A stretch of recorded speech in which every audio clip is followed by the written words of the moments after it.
how to download from Canva.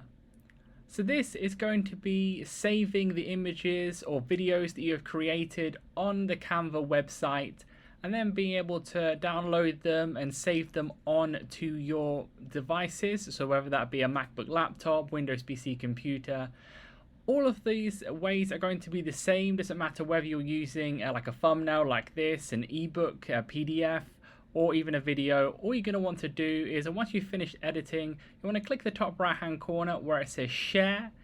Then you'll want to click on download in this drop down here, and then you'll want to change the file type to the one that you want. So for me right here, I'm just, for this example, going to do PNG. You want to click on that, make sure it's in there, then click on download. Then you can wait either a few seconds or a few minutes for it to fully download. Then you can go ahead and drag and drop it into a folder on your device or just on the desktop, etc. So leave a like on the video if that helped, and subscribe for more helpful videos.